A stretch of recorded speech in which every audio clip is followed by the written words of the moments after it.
Magazine. Hello, once again, I'm Doc Rotten, and this is Gruesome Magazine, where we review the very latest in streaming and video on-demand horror movies.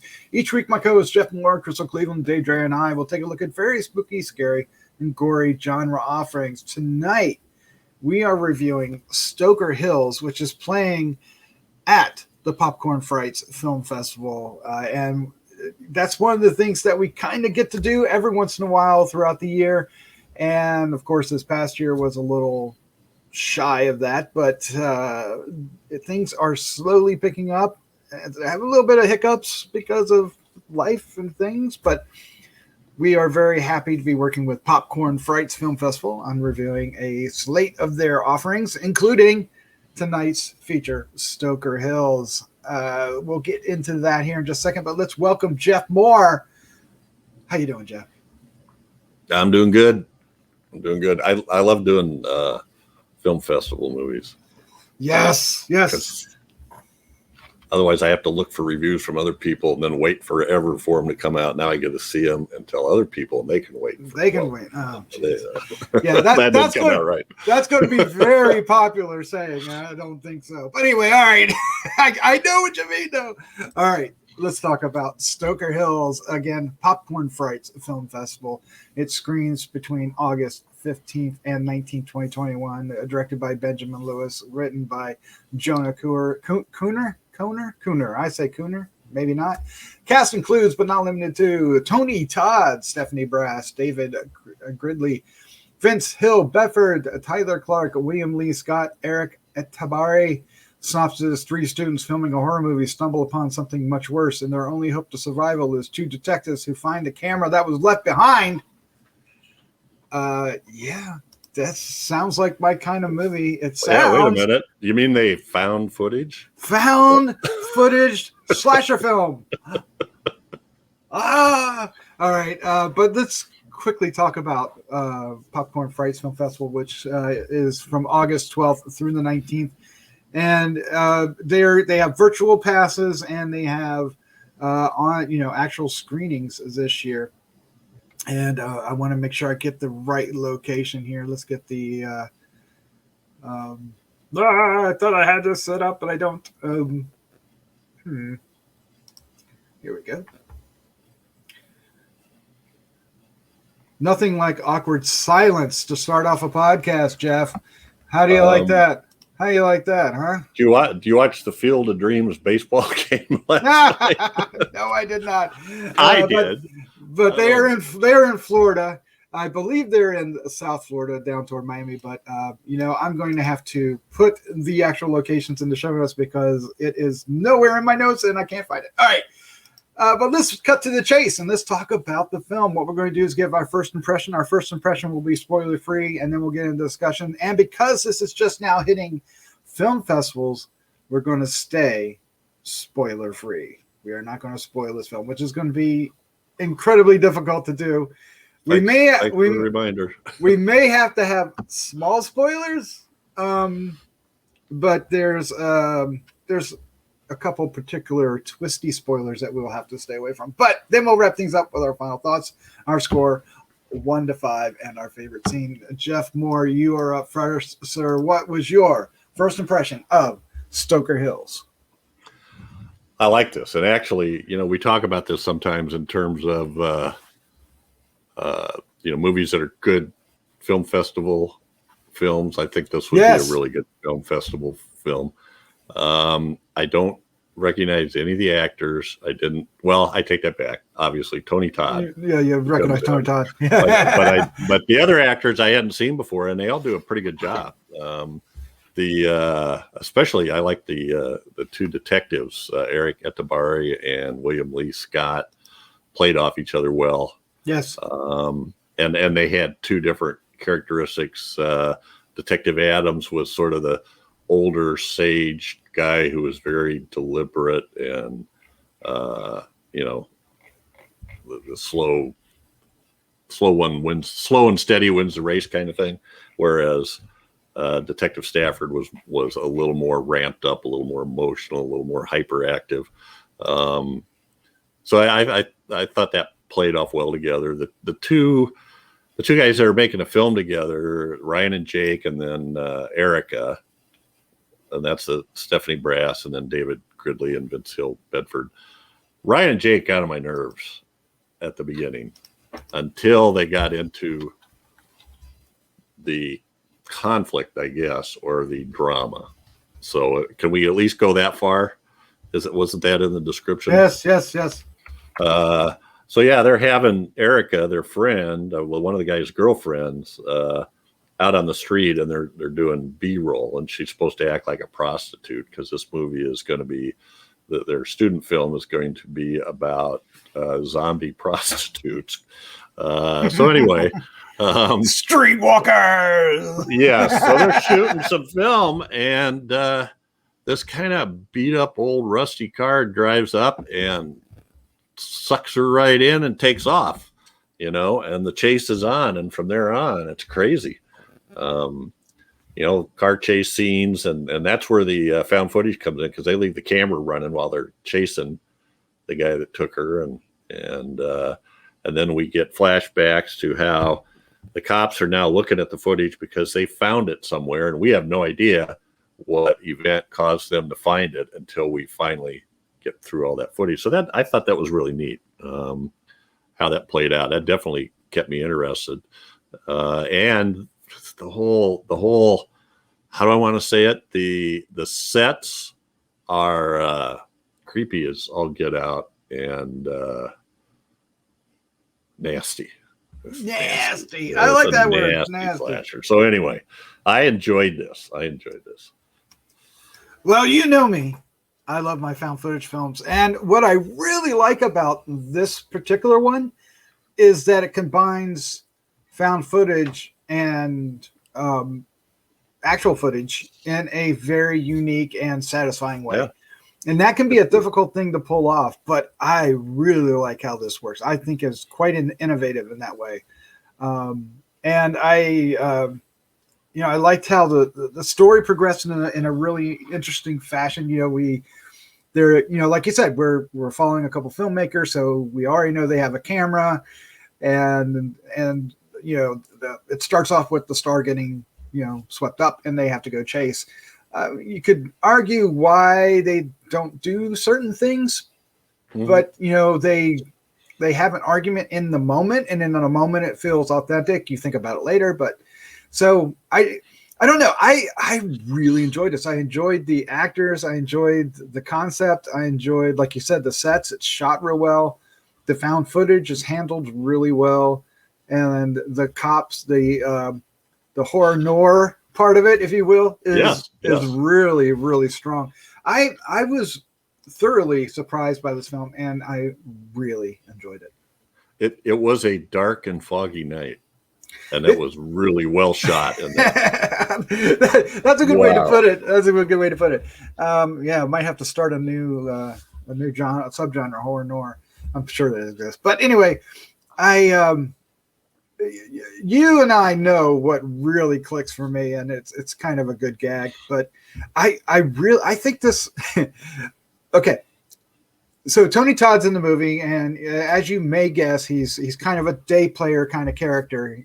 He's not in the entire movie, but his role is that of the teacher, and I thought he was fantastic. This is one of the we've seen him, and other actors like him are in these festival films, let's put it that way, right, and they in these day player kind of roles, these supporting roles, and showing up, and or icons to add a name to the poster. Definitely. And this one is really good. I really enjoyed his performance. He brought his A game. He did not phone it in. He really gave.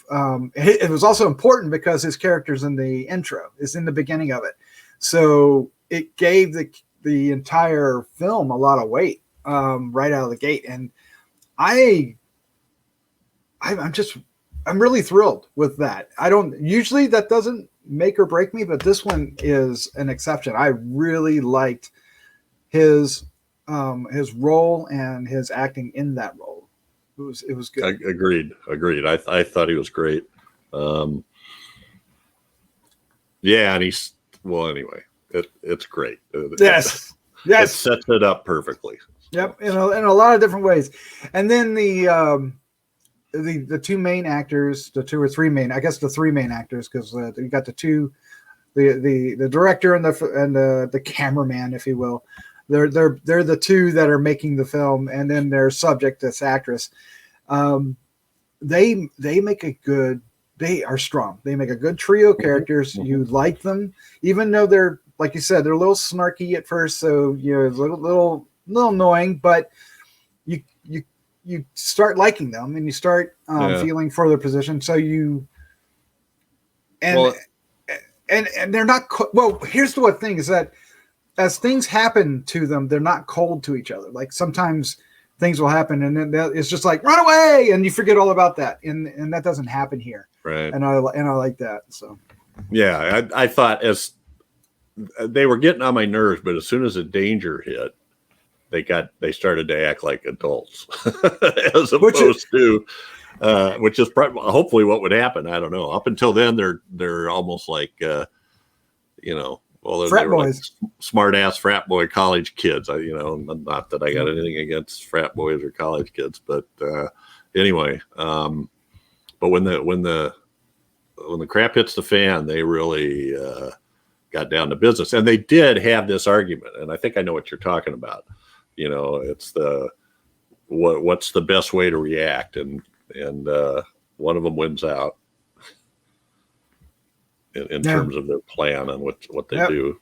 Yep. So, but it's what can you say? It's a trope of horror films. You've got to have that reason, and they do it. And it succeeds. Like I said, in the moment it works. You stop to think about it, and you're like, come on, come on. There is a slasher in this, the part of Stoker Hills, and he is at times very brutal. Yes. And the slasher part of this film, I think, really works. Very, very strong. I mean, it's not right out of the gate. I mean, at first it's more like a kidnapping, and of course then there's a lot of investigation where they're at. It starts bouncing back and forth, but by the time you get to the third act, but it all takes place in one day. It does, and like what four different locations, maybe 4 or 5. I mean, there's other than the streets and running through the woods, right? Maybe you're thinking. Yeah. Well, I'm thinking the school, the abandoned building, and the trailer. Right. Things we all see fairly quickly. Yep. And then of course the police headquarters. Yes. So there you go. And the police. It's funny because at first the police felt very, very 40s film noir cops. It was really strange at first. That started to settle in and become a little bit more rounded out. Maybe that's why I like that guy so much. Maybe because he had a hat. Oh man, he was. But like you said, the interaction between him and his cohort, they had different approaches, and it's very satisfying. Their story is very satisfying. Very much. It is. It absolutely is. This is very atmospheric, and it's well shot and well done. And I never felt like it was. I didn't feel the budget, and I'm making an assumption to a part because I don't know what the budget was, but I just thought it looked really good. Yeah, whoever was shooting those shots through the fog and with the lights from different directions knew what they were doing. Yes, definitely. I mean, I could see like Blumhouse picking this up and distributing, either straight or into the theaters. A couple of years back they might have even tried into theaters. Who knows today? But because it's the quality is very strong, and it is that kind of film that will get picked up in some fashion. I mean, we'll definitely see it on a streaming service like Shudder or something similar, I would imagine. It is to me, it's that quality. Yeah, absolutely. It is a good slasher. That guy is like, I I don't want to give too much away. Nope, we don't want to do that. All right, well, there you go. That's our review of Stoker Hills. So let's wrap up with our final thoughts, our score 1 to 5, and our favorite scene. But before we do, if you're still listening, we want to thank you for hanging out with us. We hope you enjoyed not only this review, but many others we have on the site. And if you want to help us out, it's really easy and free to do. You hit the subscribe button down below or share with a friend. Both will do wonders, and we thank you very much. Of course, we'd love to hear your comments. One of the comments I'm sure we'll get is, where can I see this? This will be in festivals throughout the year, I would imagine. And if you're hearing this in 2022 or later, look for it on streaming somewhere. It's going to be out there. Look for it. Yeah. All right, Jeff, sir, you're up first. Your final thoughts, your score, and favorite scene. I think this is one to keep an eye out for. Put on your list and make sure you follow it and catch it when you're able to. I'm gonna give this a 3.75. Whoa! And favorite scene. That's a tough one. I just like the way that they laid out how the two detectives figure out where to go. And that's not really a scene. I guess there's several scenes there, but that was legitimate, that was detective work. And figuring it out. That's what? It was detective work. Yeah. It was real. Yeah. It wasn't just like magically dropped in their lap or anything. They worked on it, and between the two of them, they figured it out. So I really dug that part. I just loved that character, the guy with the hat. I just loved him. He was good. He was good. Well written and well acted. Yes, very much so. This movie was kind of made for me, I think. It really, I love found footage films, and this brought a new spin to it, and I like that spin. I like the trade back and forth, and then there's some other things on top of that. There's some layers on top of that really make it even stronger than I'm saying. This is going to be one of my favorites for the year. If it doesn't make my top 10, it has locked a position in honorable mentions. Yeah, I would agree with that. At the very least, I am stoked for Stoker Hills. How you like that? Put that on the box. I'm going to give it 4.25. 4.25. Yeah. I really enjoyed this. I was having a ball with it, and my favorite scene is going to be. Oh God, there's so many that I could pick. When they at some point our heroes get chained to chairs in the worst place possible for this particular story, and one of the characters has gotten free, but they can't get out, and they're waiting for the bad guy. Our slasher to reappear, and the encounter that happens once he does was really a lot of fun. It was well shot, well choreographed, and shocking times gory. I liked it. I liked it quite a bit. I'm going to change it to a 4. Well, I've been thinking about that. I was waffling to begin with, but I just am thinking about that. I had a hard time picking a favorite scene because there was a lot of them. There was some good stuff in there. So, I mean, even the first scene when the car pulls up and off it drives away with our actress is really well done, and it's of course at that point it's through found footage, and you feel the urgency, you feel the shock of it, and it's not the usual kind of thing that you would have in a movie. Found footage movie. Yeah. So I could have easily picked that, and there's a lot of scenes between that and the one I chose. It's a lot of fun. Good stuff. Watch it again sometime. All right, there you go. Our review of Stoker Hills, playing now at the Popcorn Frights Film Festival. Check that out. If you can't go see it this year, look for it next year and every year after. It is a very it's a well-established and extraordinarily well-run festival. And, we've covered it, from afar. I look forward to actually showing up there one day. I want to go. And it is in Fort Lauderdale, Florida. So okay. I did find that. So thankfully. Savor Cinema in Fort Lauderdale. So, yeah. It's on my bucket list of film festivals for next year. There you go. There you go. All right. With that, Jeff, thank you for joining me. Let's say goodnight. Wouldn't have missed it. Good night, everybody. Good night.